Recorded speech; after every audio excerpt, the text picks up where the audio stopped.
شروعات اس پاک پروردگار کے نام سے جس نے انسان سوچ بچار کرنے کی، تدبر کرنے کی صلاحیت بخشی۔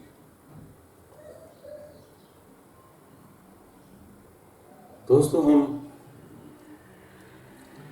صرف دوسرے کے ازم کی مخالفت کرتے ہیں،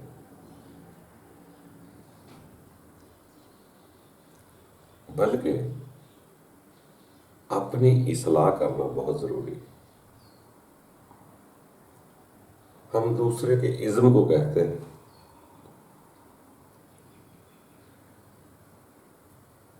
کہ غلط ہے، کوئی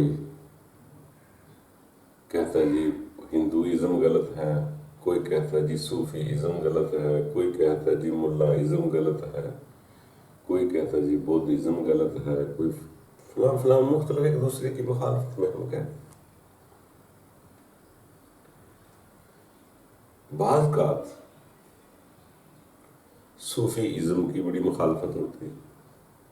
جب ہم مخالفت کرتے ہیں تو سامنے بندوں کو مد نظر رکھ کر ان بندوں کی غلط کہہ کر ہم مخالفت کرتے ہیں۔ اگر ایک آدمی غلطی کرے یا ایک عالم غلطی کرے یا ایک صوفی غلطی کرے تو اس کا یہ مقصد نہیں ہوتا کہ وہ چیز ٹوٹل کا ٹوٹل نظریہ ختم ہو جاتا ہے یا غلط ہو جاتا ہے۔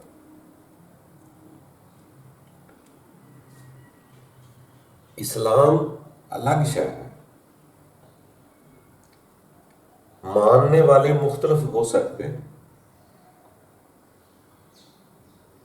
ایک بندے کی بات کو مد نظر رکھ کر پورے اسلام کو وہ غلط کہتا ہے تو جی اس کی اپنی غلطی ہے۔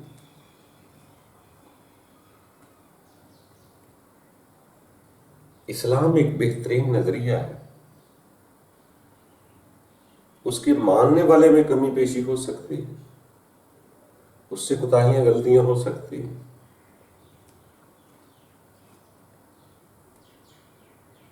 مگر ہم صرف مخالفت کرنا جانتے ہیں۔ جیسے پچھلے دنوں ایک آدمی اکثر صوفیزم کی مخالفت کرتا تھا، مگر وہ کامیاب آدمی، دنیا کے مطابق بہت بڑا کامیاب آدمی، دنیا ٹی وی پہ آنے کے لیے ترستی ہے، لوگ اس کو پیسے دیتے ہیں ٹی وی پہ آنے کے لیے، یعنی کہ اتنا بڑا پاپولر اسکالر ہے۔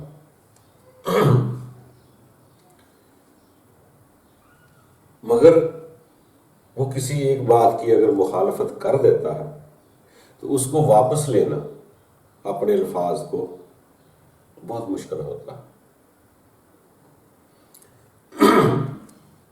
اگر انسان طالب علم رہے کہ مجھے آج تک اس بات کا علم کا پتہ چل گیا ہے، ممکن ہے کل کو وہ دوسرے کا بھی علم آ جائے، مگر جب ہم نے انہیں صاحب کو 3-4 قرآن کی آیات بتلائیں کہ ان کا ذرا ترجمہ سیم ٹو سیم پڑھ کر سنا دیں، تو ان کا جواب آیا کہ یہ تو وہ باتیں ہیں جو صوفیزم میں ہیں، صوفی لوگ کرتے ہیں۔ تو میں نے کہا آپ صوفیزم کی مخالفت کے لیے آپ صوفی کو مد نظر کیوں رکھتے ہیں؟ پہلے آپ آیات تو پڑھ کے دیکھ لیں، آیات کی کہہ رہی۔ تو مقصد کہنے کا یہ ہے کہ ہماری سب سے بڑی غلطی یہ ہے کہ ہم طالب علم نہیں رہتے۔ ہم جب ماسٹر کی ڈگری کا تگمہ لگا لیتے ہیں کہ میرے علاوہ کوئی درست نہیں دوسرا، تو پھر ہم اپنی کہی ہوئی بات بھی واپس نہیں لیتے.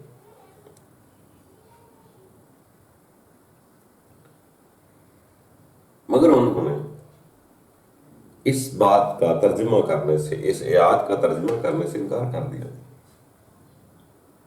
کہ میں اپنی مرضی سے پڑھوں گا.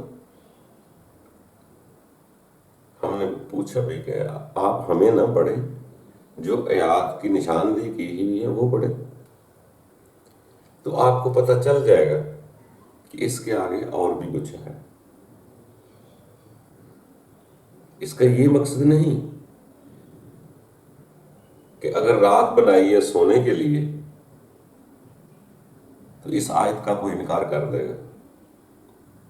مگر وہ بھی آیات ہی ہوتی ہیں جو کہتی ہیں اٹھ اٹھ کے مجھے یاد کرو. تو اس کا مقصد ہے کہ اگر رات کو بھی اٹھ کر عبادت کرتا ہے تو اس کا یہ مقصد تو نہیں کہ وہ پیچھے والی آیت کو مانتا نہیں.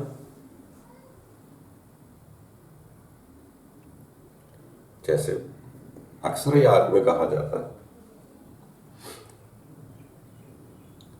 کہ رب تعالیٰ اپنی روح کو امر کر دیتا ہے، نور بنا دیتا ہے. یا ایسے ہی آیات آتی ہیں کہ اے رسول آپ سے میری روح کے بارے میں پوچھتے ہیں یا روح کے بارے میں پوچھتے ہیں تو ان کو بتا دو میرے رب کا حکم ہے. مگر ساتھ یہ بھی ہے کہ روح کا علم کم لوگوں کو دیا گیا ہے.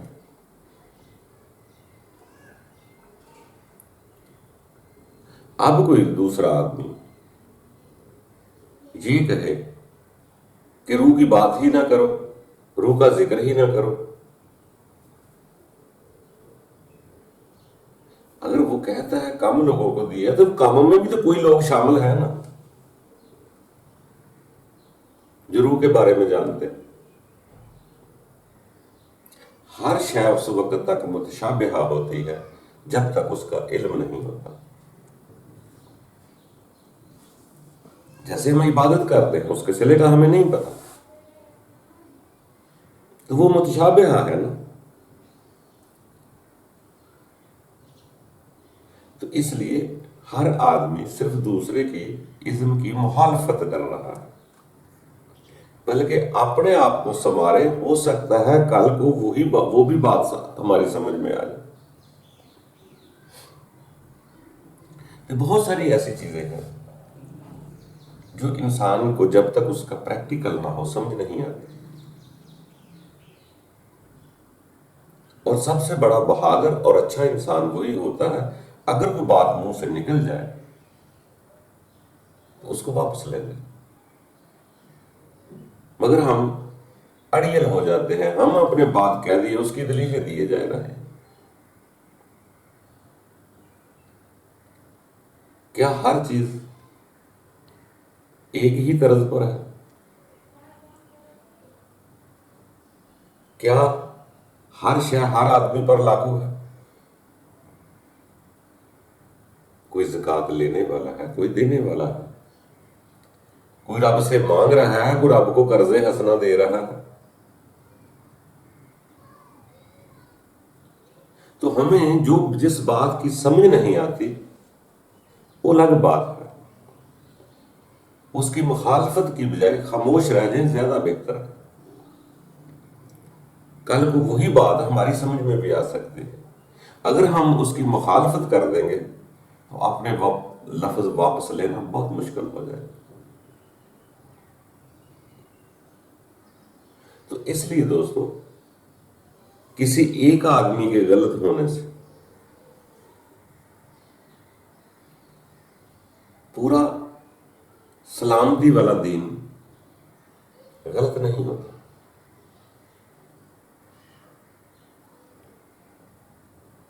ہمیں ہمیشہ کے لیے طالب علم رہیں اور اچھی سوچ رکھیں. کل کو وہی باتوں کی ہمیں بھی سمجھ آ سکتی ہے. جیسے حضرت ابراہیم علیہ السلام کہتے ہیں کہ مجھے رب تعالیٰ کھانا کھلاتا ہے، رب ہی مجھے پانی پلاتا ہے۔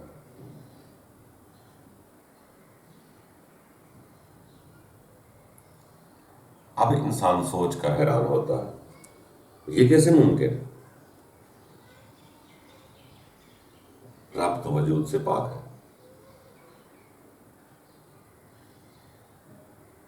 مگر یہ راز مخفی ہے، مگر قرآن کی آیت ہے، ہمیں تسلیم کر لینا چاہیے۔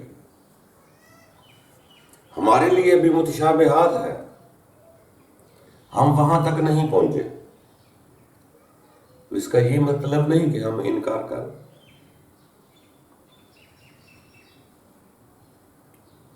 اسی طرح جب کسی عبادت، کسی شے کا ہم جوہر دیکھتے ہیں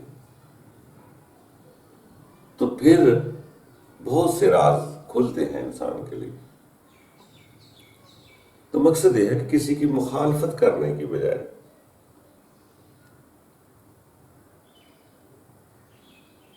اگر نہیں سمجھ تو خاموش رہیں۔ انہوں نے صوفی ازم کی بہتر مخالفت کی، حالانکہ صوفی ازم کوئی ایسا نظریہ، کوئی مذہب، کو پارٹی نہیں ہے۔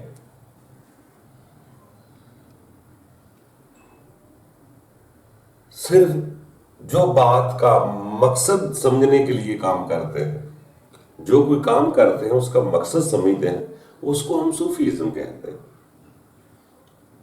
اگر وہ عبادت کرتے ہیں تو وہ مقصد دیکھنا چاہتے ہیں کہ میں کیوں کر رہا ہوں، کس کی عبادت کر رہا ہوں، میرے دل میں کسی اور کی محبت نہ آئے۔ وہ عادت نہیں اپناتے، عبادت کرنا چاہتے ہیں۔ اگر میرے دل میں کوئی اور شے بسی ہوئی ہے، کسی اور شے سے محبت ہے، تو میری عبادت رب کی عبادت نہ بنے گی، جس سے محبت کرتا ہوں اسی کی عبادت بن جائے۔ جیسے ہم جیسے لوگوں کو عبادت کے دوران بہت خیالات آتے ہیں، سوچ بچار کم کرتے ہیں، مگر وہ لوگ اسی کی ٹریننگ کرتے ہیں بار بار کہ ہم خالص ہوتے جائیں، مخلص ہو جائیں، تاکہ ہمیں اور کوئی سوچ بچار نہ آئے۔ تو ہم اس کو صوفی کہنا شروع کر دیتے ہیں۔ وہ کوئی علیحدہ مخلوق نہیں ہے، ایک سوچ کی تخیل کا نام ہے، کسی چیز کی معرفت حاصل کرنے کا نام ہے۔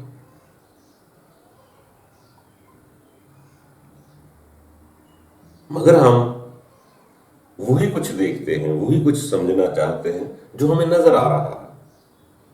ابھی روح ہے، روح تو نظر نہیں آ رہی،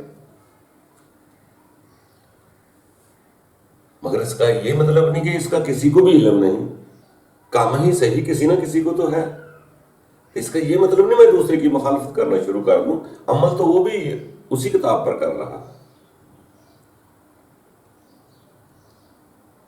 کتابوں میں بعض کا بہت ساری چیزیں ایسی آتی ہیں کہ ایسا لگتا ہے کبھی کبھی بندوں کی ڈیوٹی ہے کہ بندہ ایسے کام کرے گا۔ کبھی کبھار اللہ تعالیٰ ساری اپنی مرضیاں بتلا رہا ہے۔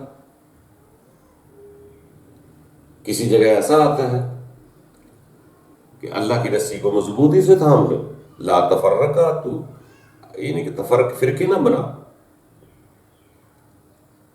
اس وقت بندے کو کہہ رہا ہے فرقے نہ بناؤ۔ سورہ اعراف میں دیکھیں تو وہاں تو لکھا جاتا ہے پھر میں نے ان کو سزا کے طور پر فرقے فرقے کر دی۔ ادھر بندہ نہ بنائے فرقہ، ادھر رب سزا کے طور پر فرقہ فرقہ کر رہا۔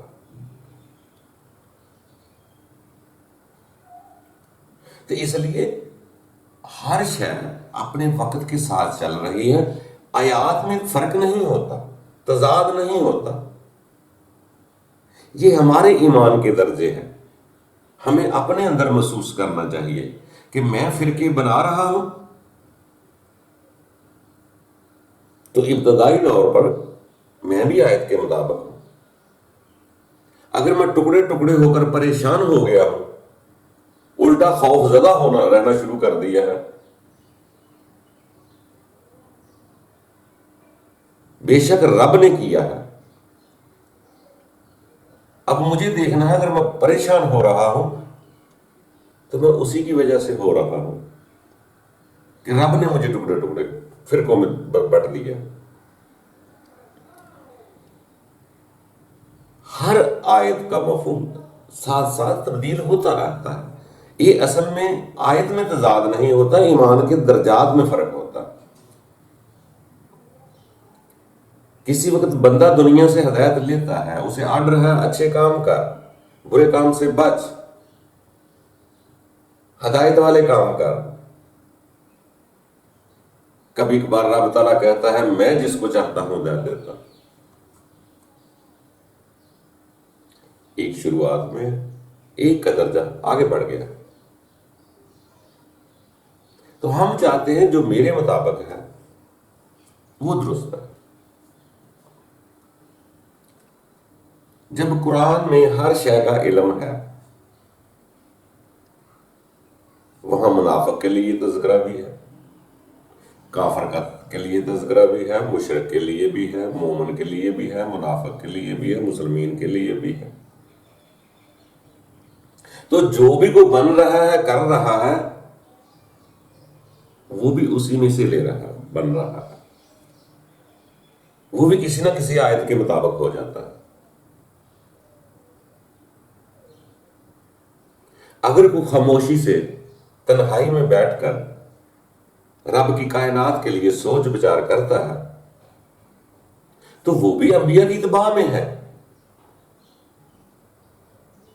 ہر انبیاء نے 40 دن کے عام تذکرہ ملتا ہے. تنہائیوں میں رہے، کوئی غار میں رہا، کوئی جھیل کے کنارے رہا، کوئی جنگل میں رہا. تو اس کا یہ مقصد نہیں اگر میں نے وہ کام نہیں کیا یا میں تنہائی میں اعتکاف میں بھی نہیں بیٹھتا تو میں دوسروں کو غلط کہتا رہا. غلط کہنے سے اپنے اندر انتشار پیدا ہوتا ہے، آگ پیدا ہوتی ہے. اسی لیے سیانے لوگ کہتے ہیں کہ دوسروں کو نہ دیکھو، دوسروں کو غلط کہنے کی بجائے خود کی اصلاح کرو. جو علم سیکھتے ہیں اس پر عمل کریں. اگر دوسروں کی ہی برائیاں دیکھتے رہیں گے تو خود کامیاب نہ ہوں گے. مستقبل یہ نہیں ہے کہ یہاں ہم پیسے کما لیے، کوئی علم آ گیا تو اس کے لیے ہم پیسے کماتے رہے. فیوچر اس کے آگے بھی ہے. دنیا ادھر رہ کر اپنی زندگی گزار رہی ہے. کچھ لوگ ادھر رہ کر بھی دھیان ان کا خیال جو ہے رب کی طرف ہوتا ہے. ان لوگوں کو ہم صوفی کہتے ہیں.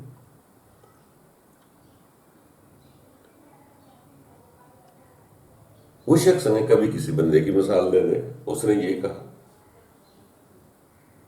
فلانے نے یہ کہا، اس لیے غلط ہے. یہ ایک نظر ہے، نظریہ ہے. کچھ لوگ سامنے سب کچھ دیکھتے ہیں، کچھ لوگ آنے والے وقت کو دیکھتے ہیں، کچھ لوگ اسی زندگی کے لیے پریشان ہیں، کچھ لوگ آگے کی زندگی چاہ رہے ہیں. تو ممکن ہے جو آج دنیا کی چاہ رہے ہیں وہی کل کو آخرت کی چاہنا شروع کر دیں. اس کا مقصد کیا ہوگا کہ بندے نے غلطیاں کی، اس کو معاف نہیں ہو سکتی. تو دوستو بس عاجز رہیں اپنے رب کے آگے. دنیا کسی کو کافر بھی کہہ دے گی تو کوئی بات نہیں ہوتی. یہ دعا کرو کہ ہم رب کی آیات کا انکار کر کے کفر نہ کریں، رب کے کافر نہ ہوں. بندے تو بے شک ایک دوسرے کے انکاری ہوتے رہتے ہیں. کفر کا معنی انکار کرنا. کفر کا معنی ضروری نہیں کہ وہ بدھ ہی پوجتا ہو. کوئی میری بات کا انکاری ہے، میں کسی کی بات کا انکاری ہوں، اسی طرح اسی کا معنی کفر ہے.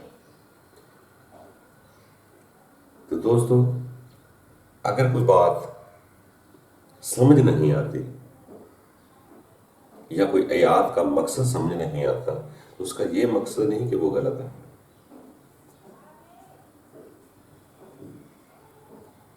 بہت ساری چیزیں ایسی ہیں جس کا علم سب کو نہیں دیا جاتا. جیسے روح کے بارے میں ہے کہ سب کو علم نہیں دیا گیا، اسی طرح کچھ محکمات باتیں ہیں، کچھ متشابہات باتیں، مگر ہمیں متشابہات کو تسلیم کر لینا چاہیے، اس پر بحث نہیں کرنی چاہیے. اس کا علم خدا کو ہے یا اس کے کسی بندے کو ہو سکتا ہے جو خاص الخاص ہوئے، جنہوں نے آیات بتلائی ہیں، وہ متشابہ کا علم ان کو ہوگا لازم. ہمیں یہ اقرار کرنا پڑے گا.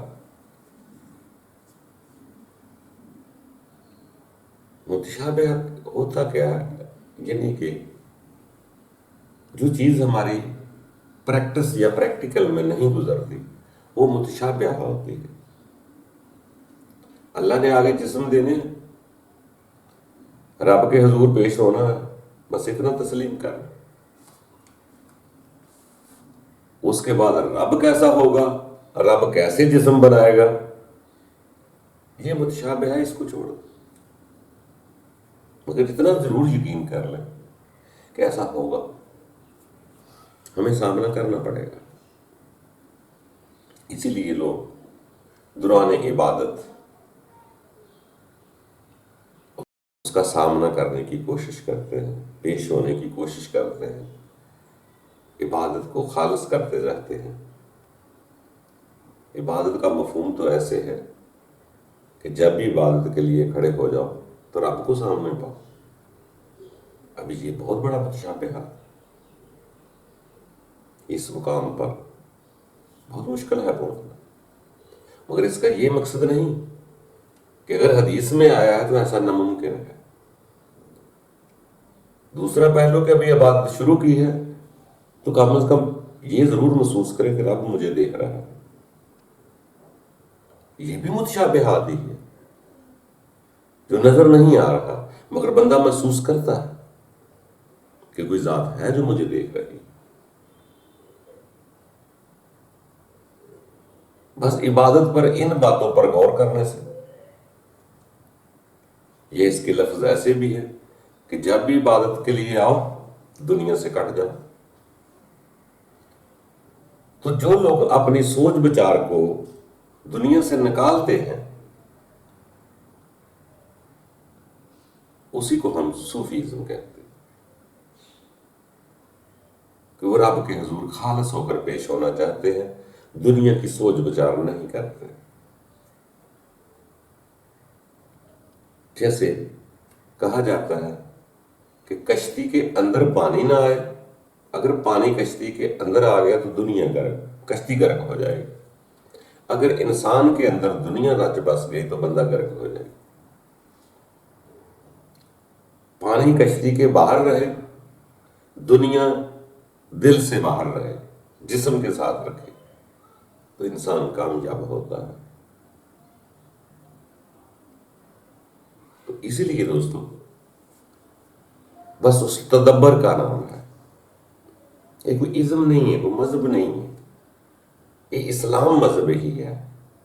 بس جو زیادہ سوچ بچار کر لیتے ہیں، جو اپنے اندر کی پاکیزگی کا زیادہ خیال کرتے ہیں، ان کو ہم صوفیزم کہتے ہیں. یہ کوئی علیحدہ مخلوق نہیں ہے، کوئی پارٹی نہیں ہے، ان کو پرچم نہیں ہے، ایک نظریہ ہے، نظر ہے ایک. وہ کہتے ہیں کہ باہر کی نظر سے زیادہ اندر کی نظر کو کس سے کام لینا چاہیے، بس اتنا فرق ہے. تو دوستو کسی کی مخالفت کرنے کے بجائے اپنی اصلاح کریں، مخالفت نہ کریں. اگر سمجھ نہیں آتا کل کو سمجھ آ سکتا.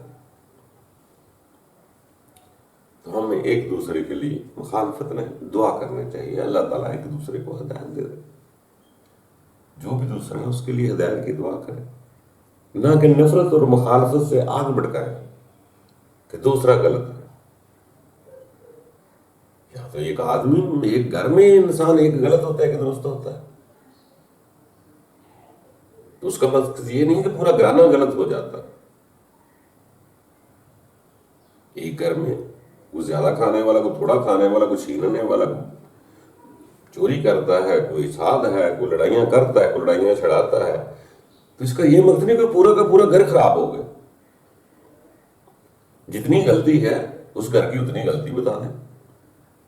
ٹھیک ہے، اس نے یہ بات کہی تھی، ٹھیک ہے، غلط کہی تھی. اگر کسی علماء سے، کسی صوفی سے کوئی مسٹیک ہوتی ہے تو وہ اس کی ذاتی مسٹیک ہے، اس میں اسلام کا کیا قصور ہے؟ اس میں یہ مطلب نہیں کہ نظریہ یا اسلام یا مذہب ہی خراب ہے. ایک بندے کے خراب ہونے سے مرکز خراب نہیں ہوتے. آپ کو اللہ کو ماننے والا جھوٹ بولتا ہے، جوا کھیلتا ہے، شراب پیتا ہے، تو اس کا مطلب ہے کیا جس کو مان رہا ہے وہ رب غلط ہو گیا ہے، وہ اسلام غلط ہو گیا ہے، ملک غلط ہو گیا ہے؟ تو دوستو کوشش کر کے اتنا ٹائم لوگوں پہ ضائع کرنے سے بہتر ہے کوئی کون ہے اپنی فکر کرے. میرا حساب مجھ سے لیا جائے گا، آپ کا حساب آپ سے لیا جائے گا. ہم کسی کی مخالفت کیوں کر رہے ہیں؟ ان کو رب نہیں دیکھ رہا. اس نے تو بار بار کہا ہوا ہے کہ میرے بندے بہت قلیل ہیں، میرے شکر کرنے والے بہت قلیل ہیں، میں نے روحوں کا علم بہت قلیل لوگوں کو دیا ہے. وہ تو سینوں میں نور بھر دیتا ہے. اگر نور مجھے نظر نہیں آتا تو اس کا یہ مقصد نہیں کہ وہ نور نہیں بھرتا. اگر اللہ تعالیٰ ہدایت دیتا ہے تو اس کا یہ مقصد نہیں کہ وہ ہدایت نہیں دیتا.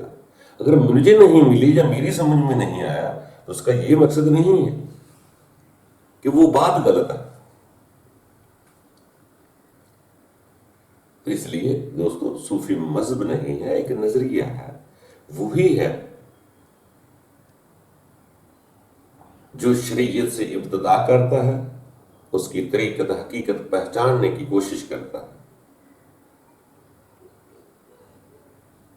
اللہ تعالیٰ ہم سب کے لیے آسانیاں پیدا کرے، خوش رہا کرے، اپنے اندر کو سلامتی دیں تاکہ ہم دوسروں کے لیے اچھا سوچنے کی کوشش کریں، دوسروں کی سلامتی چاہیں اور ان کو السلام علیکم کہا کریں. اللہ حافظ.